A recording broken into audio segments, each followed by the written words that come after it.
Welcome to the UK Travel Planning Podcast. Your host is the founder of the UK Travel Planning website, Tracy Collins. In this podcast, Tracy shares destination guides, travel tips, and itinerary ideas, as well as interviews with a variety of guests who share their knowledge and experience of UK travel to help you plan your perfect UK vacation. Join us as we explore the UK from cosmopolitan cities to quaint villages, from historic castles to beautiful islands, and from the picturesque countryside to seaside towns. Welcome to the UK Travel Planning Podcast. This week we chat to Sinead, who many of you will remember from episode number 3 for her wonderful tips and insider knowledge from anyone planning to visit the historic English city of York. In today's episode, you will discover some of the best day trips you can take from York, including scenic train journeys, coastal seaside towns, ruined abbeys, stately homes, waterfalls, walks, and more. Sinead also shares practical tips and info to help plan your day trips from York. So without further ado, let's hear from Sinead. Hi Sinead, it's so lovely to have you back on the podcast. Obviously in episode 3 you talked about visiting York, it's actually one of our most popular podcasts, which is brilliant. So would you like to just reintroduce yourselves to people who are new to the podcast and haven't met you before? So hello, I'm Sinead. I live in York and I have a York-based website called yorkwithkids.com where I promote trips to York. I love my beautiful city and I'm very happy to share it with everybody. I also run a family travel website, mapmadememories.com, about our family travels. But yeah, I love talking about my beautiful city.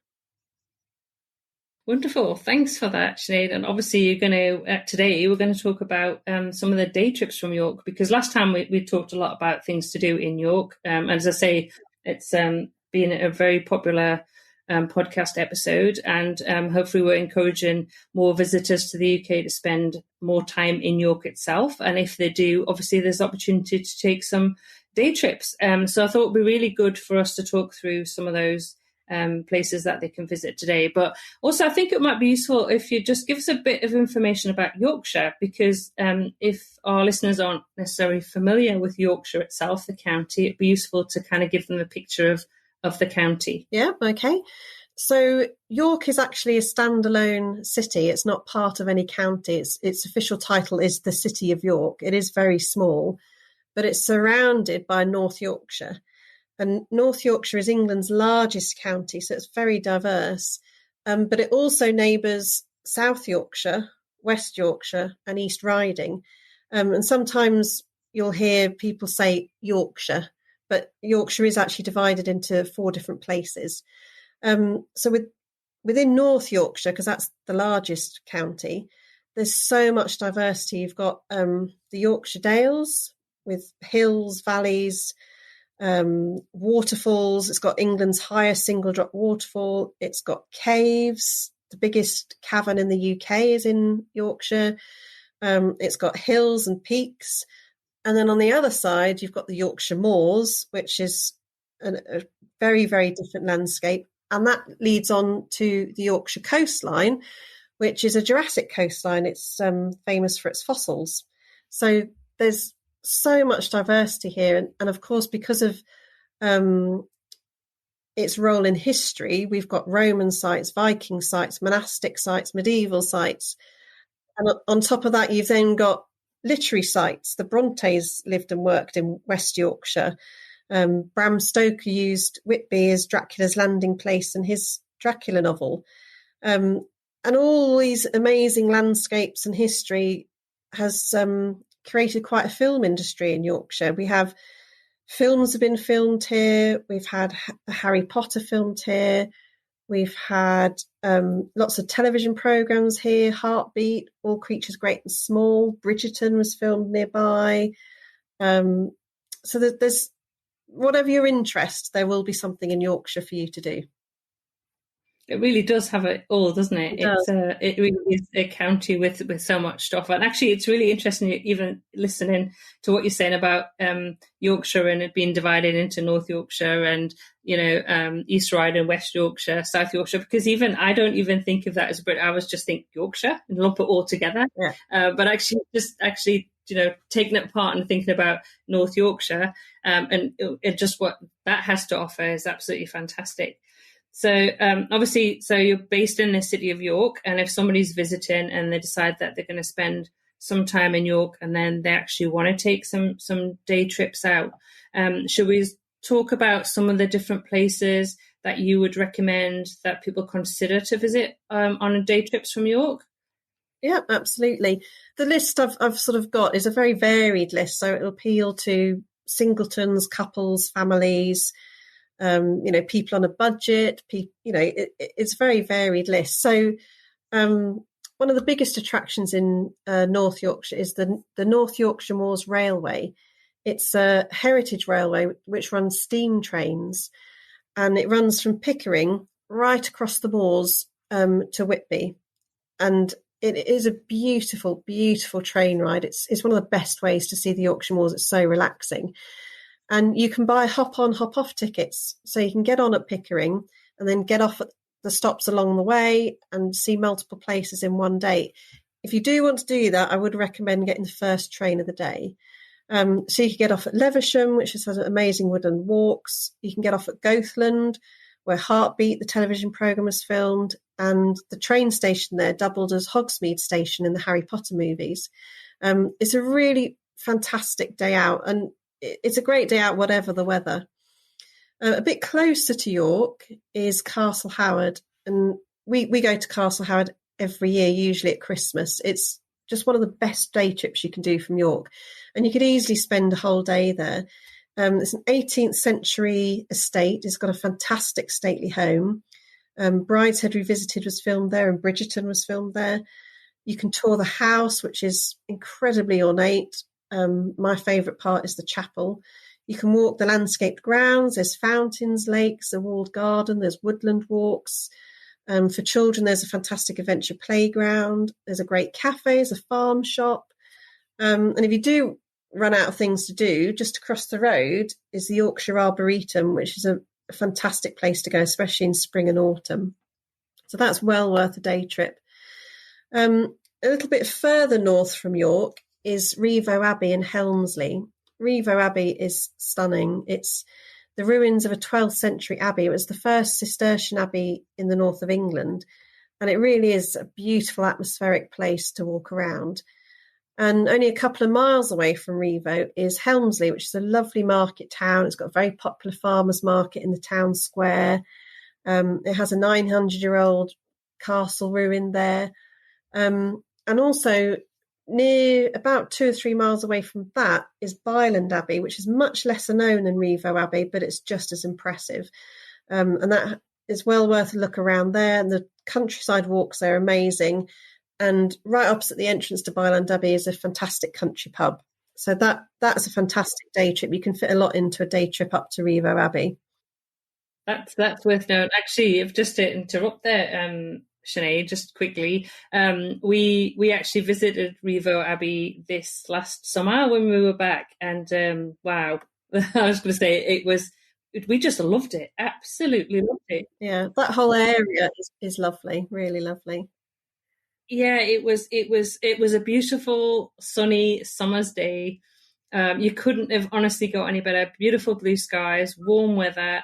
It was really lovely to explore that. And actually on our way, because you mentioned about the North Yorkshire Moors Railway, which is actually top of our list of things to do when we're back next year. Yep. Because as you know, like my husband Doug is a huge train fan. And so when we were back, we actually went to Pickering and we watched the train leave. Yep. The station, and then we went on to Goathland and took some photos around that station as well. I actually bought a few things from in the shop because it was something that we just couldn't fit it in this trip, but absolutely definitely going to do it. So I'm glad you've mentioned those two in particular, because those were two that we absolutely loved. And Castle Howard is somewhere I haven't been to yet, so that's definitely going to have to go. I'll take you when you come. Oh, that sounds fantastic. Well, I'm going to hold you to that because that would be fantastic. I really would love it. And interesting, actually, some people in our Facebook group, in the UK and London Travel Planning Facebook group, have actually just been to Castle Howard and put some lovely photos on. So yeah, that's definitely going to go into our itinerary next summer. That's for sure. And if anybody visits York at Christmas, it is a fantastic day trip at Christmas. The whole house is professionally decorated, and it's magical. And they have a different theme every year. That's why we go, because it's just so beautiful and it feels really Christmassy. It's lovely. Oh, that sounds a bit like Chatsworth House, which is near where we live in Derbyshire. And again, they do a different theme every year. So it's somewhere that I always used to like to go at Christmas.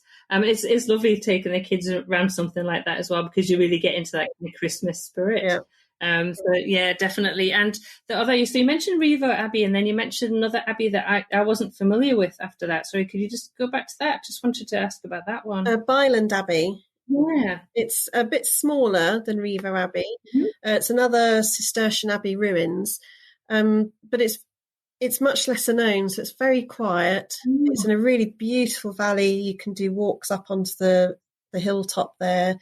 It's well worth a visit. It's very quiet. It's lovely. Okay, yeah, definitely going to add that one to the list. Excellent. Okay, so have you got some other excellent places too? Yeah, a complete change from the countryside is Haworth in West Yorkshire. It's famous as the home of the Bronte sisters. It's a lovely town to wander around. You can visit the parsonage where the Brontes lived. You can go to the train station where the Railway Children film was filmed. It's also a good location for some country walks as well. If you like going for walks, I'd strongly recommend Bolton Abbey. It's about an hour and a quarter drive from York. It's a fantastic place to go for the day. It's got woodland walks. It's got waterfalls. It's very famous for having stepping stones over the river that people like to cross. It's got great tea rooms there. Their cream teas are gorgeous. Riverside walks. You can climb a hill called Simon's Seat. And then there's extensive ruins of a 12th century abbey. And it's also a really good value day out because you only pay to park. So if you're in a group or a family, it's a very affordable day out. And a local tip here, about 2-minute drive from Bolton Abbey, is Billy Bob's Ice Cream Parlour. It's on a farm in a barn, and it's amazing. The best ice cream you've ever tasted. Well worth. Oh, that's fantastic. That's a great tip. Thanks for that one, Sinead. I'm sure everybody will be frantically writing that down, but I have to say it will be in the show notes. We'll put a link into that ice cream parlour. So if you're going to Bolton Abbey, you can make sure that you don't miss out on that. Yeah. Bolton Abbey is on the south side of the Yorkshire Dales, and we love the Yorkshire Dales. It's one of the reasons we moved to York, was to get into the Dales more. The Yorkshire Dales National Park is not like a encircled park. You don't have to pay to go in or anything. It's a region, so you'll just see a sign saying that you're in the park. But there's so many amazing things to do in it. You can go to Aysgarth Falls. You can go to Hardraw Force, which is England's highest single drop waterfall. You can go to Goredale Scar, which is an incredible gorge. It's really beautiful, very popular for climbers. Malham Cove is probably one of my favourite places in the world. It's a 250-foot natural stone amphitheatre. It used to have a waterfall over it, but it's just a stone amphitheatre now. And the limestone pavement at the top has the most incredible views of North Yorkshire. And it's where Harry Potter, the big sequence of Harry Potter was filmed up there. It's really eerie, sort of atmospheric. There's loads of lovely quaint market towns. I'd recommend a trip to Ingleton. You can go to see show caves. You could join a caving trip. You could join a climbing trip. You could just do a hike yourself. Ingleborough, just outside Ingleton, is one of Yorkshire's highest peaks. The Dales is an amazing place to visit. You do need a car to explore it, really. Yeah. And the Ingleton Waterfalls Trail is a trail that that we did. Well, I must say it was about 10 years ago now. And that was a beautiful, absolutely beautiful. A lot of steps, a lot of steps in the walker, but actually we kind of stumbled on it by accident. We happened to be driving from one, I can't remember where we're going now, and we were like, oh, we'll stop off here, and this looks interesting. So we just took off and did the walk. Took a few hours. And again, it was another lovely summer's day, so it was a perfect day for a walk. And obviously, there's a lot of people out with the dogs, a lot of kids out. It was a really good, definitely a good, fun place to go and enjoy a good walk, and a lot of fantastic different scenery as well when you get right to the top there with all the waterfalls. It really is. It's a region like no other, really. It's very unique. And then on the other side, of course, you have the Yorkshire moors, which is totally different. It's quite barren, but it is beautiful, especially when the heather and the gorse are out.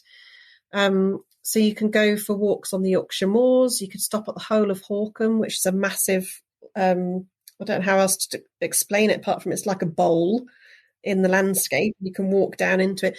That's actually a good place to watch the steam train go past. It's really lovely. And you can stop at the Hole of Hawkham if you're going to the coast. So if you're taking a day trip to Whitby, it's well worth stopping at the Hole of Hawkham. Whitby itself is a beautiful seaside town. It's very unspoilt. It's got cobbled streets. It's the home of Captain James Cook, so you can go to the Cook Museum.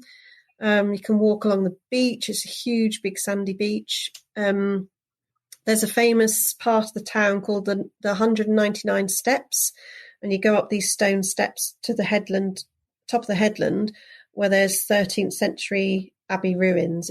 Whitby's really, whatever the weather, Whitby's a great place to go. It's very atmospheric. It's very quaint. It's well recommend Whitby. And if you can fit it in, about 7 miles from Whitby is Robin Hood's Bay, and it's beautiful, beautiful fishing village. It's car free. You have to leave your car at the car park at the top of the village and then just walk down into the village and onto the beach. And it's full of, narrow lanes and tightly packed cottages. It's really lovely. And the beach is stunning as well. That was one of our main disappointments over the summer, in that because we spent the weekend in Whitby. So obviously we went to the Magpie for fish and chips, and actually met up with some members of the UK Travel Planning Facebook group who had actually done an itinerary consult for, and they happened to be in Whitby at the same time as us. So we actually met up at the Abbey for a coffee, but we'd met the night before in the Magpie because they'd also booked to have fish and chips there. So we had a couple of days, but when we were driving back, we were coming back down to Derbyshire, we really wanted to stop off at Robin Hood's Bay, but unfortunately we just couldn't get parked. It was a very busy, it was that the school holiday week at the beginning of June. It was long. It was just very busy. Obviously, the weather was fantastic. So, so that'll have to go on. I think it's going to be at least 10 days. I'm going to have to spend in Yorkshire. I think, Sinead. Yeah, I'll show you around. Because Doug's a big fan of Robin Hood's Bay. He was really disappointed we couldn't get parked that day because he really wanted to visit. And then we tried to fit it in actually later in the trip, driving back down from Northumberland, and we just didn't have time again then to do it. But yes, definitely Robin Hood's Bay is, I've only ever heard really good things about it. Yeah, it's lovely. That whole stretch of coastline, there's another car-free village called Staithes. That's nice. Ravenscar is nice. There's a seal colony at Ravenscar. And then Sands End, just around the corner from Whitby, that's a fantastic beach. And then, of course, you've got Runswick Bay, which is another car-free village. And that beach was voted the best beach in Britain in 2020, which is quite an accolade when you compare it to Cornish and Northumberland beaches. So that coastline is beautiful. It's very underrated. It's not visited very much by overseas tourists. It's mostly, Yorkshire people trying to keep it to themselves. But it's a really lovely coastline. Oh no, that's really good. It's a bit like the Northumberland coast. I think the secret's got out really about how amazing Northumberland is. Yeah. Obviously, that's where I'm from originally, and I'm doing a lot of promotion of Northumberland. So it's lovely to hear the same from you about Yorkshire, because I guess it's like, promoting the places that, well, my kids where I used to live, and where I'm originally from, and obviously Yorkshire, where you've been living for quite a number of years now. So another place actually that I mentioned when we were talking about the different day trips and the places that we enjoy going to in Yorkshire. One that I did mention was Saltaire, which so I used to be a history teacher a long time ago, and I also had a bit of a fascination with kind of the UNESCO World Heritage Sites in the UK. So Doug and I did a visit to Saltaire, which is a Victorian model village, which was set up in the 1800s by Titus Salt. And it's a people live in that village now. And that's a fascinating place to go, easy to get to by train, actually. Yeah. You can get off the train and you're kind of there. So that's a really easy and interesting place to go to if you've certainly got an interest in history. Yeah, absolutely, and architecture. Yeah. A couple of other nice towns, if you like architecture and history, Harrogate's a great place to go to from York. It's a Victorian spa town. You can visit the pump works that used to run the spas. You can go for a Turkish bath in Harrogate. The Valley Gardens there are very beautiful, and there's a Betty's Tea Room there, which has been voted the best afternoon tea in Britain. So that's a really nice. It's a very easy day trip from York. It's about 20 minutes by train, and it's just a great little town to wander around. And if you like gardening and gardens, very close to Harrogate is the Royal Horticultural Society's Harlow Carr Garden, which at any time of year is amazing, but spring is spectacular. That's well worth a visit. And very close to Harrogate is Knaresborough. Knaresborough is a really pretty market town. It's quite hilly. It's got cobbled streets. It's got lots of murals on its buildings. The river flows through Knaresborough, so you can do riverside walks. You can hire a rowing boat there. There's castle ruins. And there's also, you can go and visit Mother Shipton's Cave, which is allegedly the oldest tourist attraction in Britain. Yeah. Mother Shipton was a famous prophetess, and it said she foretold the Great Fire of London. And people used to hang things in her cave, and because of the water and the geology of the rocks there, the objects become calcified, so they're preserved. So you can go and you can see boots and all sorts of things hanging from the cave roof that have been hung there, 200-300 years ago. Oh, wow. So Knaresborough is a very, very easy trip. You can get there from York in about 15 minutes. It's a very easy day trip. So, yeah. There's one other place I'd like to mention. Mm-hmm. It's Fountains Abbey in Studley Royal. Fountains Abbey was recently voted the best tourist attraction in England. And we've got some amazing tourist attractions, so that tells you that Fountains Abbey is good. It's the largest and best preserved monastery ruins in England. It dates back to the 12th century, I think, and it's just beautiful. It's very atmospheric. If you like photography, it's a great place to go and get some fantastic photos. And it adjoins Studley Royal Gardens, which is a World Heritage Site. Fountains Abbey is also a World Heritage Site. And it's an 800-acre garden. It's all landscaped. They've got lakes, they've got fountains, they've got follies. It's a fantastic place. You would probably need the whole day there to see everything. And it's a great place to take children because it's got, there's so much space for them to run around, lots of things to see and do. It's got a great adventure playground and a cafe. You can't get to it by bus or train, unfortunately. You would need a car, but it's well worth the day trip.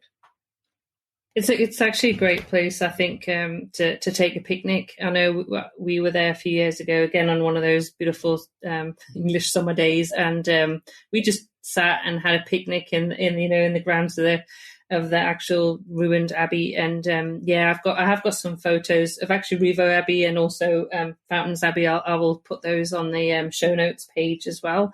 But yeah, I think if you've got kids, it's a great place to go because they say they can run around, you can take a picnic. I think they had, if I remember rightly, they did have something for children, like a little trail. I'm sure there was something when we actually went in for kids to do, and as you say, the playground there. So that's a lovely place to go and actually stay near there as well, and spend a few days exploring that area, because I know it was somewhere that we again said we'd love to go back to, because we were very impressed with that.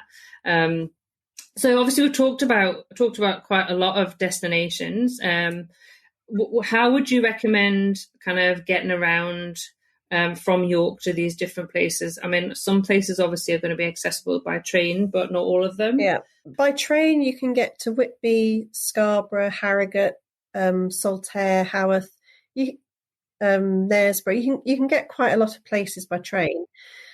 Yeah, you can catch various buses from outside York rail station.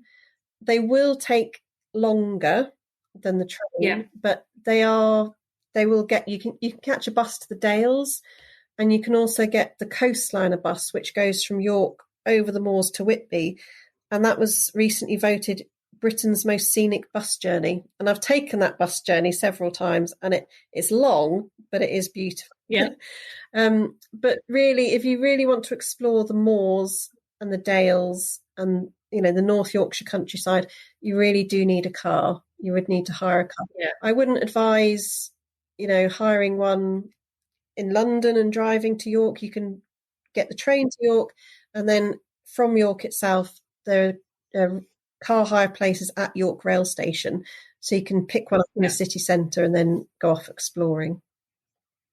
Yeah, I think that's a really good tip, Sinead, and I often say that to people if they're, because quite often stop off in York comes up when people are travelling from London to Edinburgh, and certainly we are very much promoting that people stop off in York for at least a day. I mean, we try and encourage people, if they can fit it into their itinerary, to stay longer. And I think, again, you don't need to drive from London to York. The train it's very easy. It's very straightforward. In fact, I've actually said to people, you can do York in a day trip from London. Yeah. It is very doable.